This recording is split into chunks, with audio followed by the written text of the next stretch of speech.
দীর্ঘ ১৭ বছর পরে এই চ্যানেল ওয়ান আবার নতুনভাবে পদার্পণ করেছে। সেই পদার্পণগুলোকে আজকের এই আলোচনা সভা আমাদের সভাপতি সম্মানিত প্রধানমন্ত্রী আমার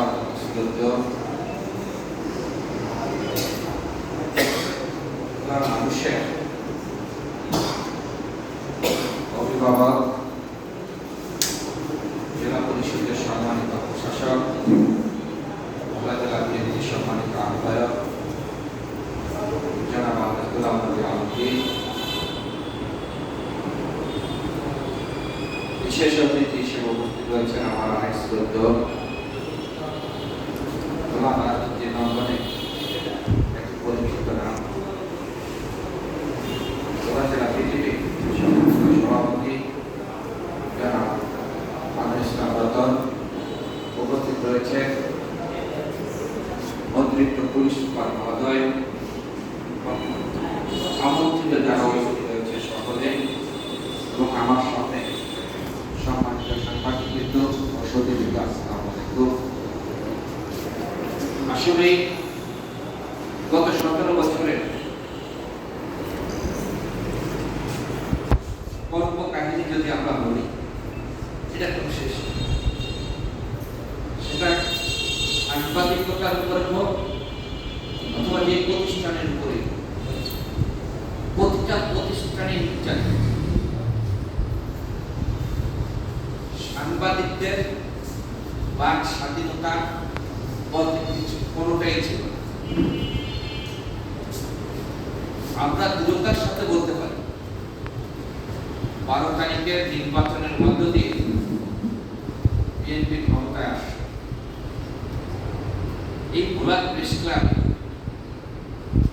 অনেকগুলি কমিটি হয়েছে। আমরা কোন কমিটির ব্যাপারে আমাদের সভাপতি মহোদয়ের স্পষ্ট নির্দেশ ছিল যে কোন কমিটির সাথে আমরা সম্পৃক্ত নয়, এবং তার উদ্যোগে এবং তার নির্দেশে জেলা বিএনপি সদস্য সচিব মহোদয় এখানে দাঁড়িয়ে নির্বাচনের তারিখ ঘোষণা করে একটা ফ্রি ফেয়ার নির্বাচন আমরা করে দিয়েছি। আমরা বিএনপি মনে করি মানুষের যে গণতান্ত্রিক এবং মৌলিক অধিকার, সেটাকে কখনো আমরা বাধা সৃষ্টি করব না। আজকে এই চ্যানেল ওয়ানে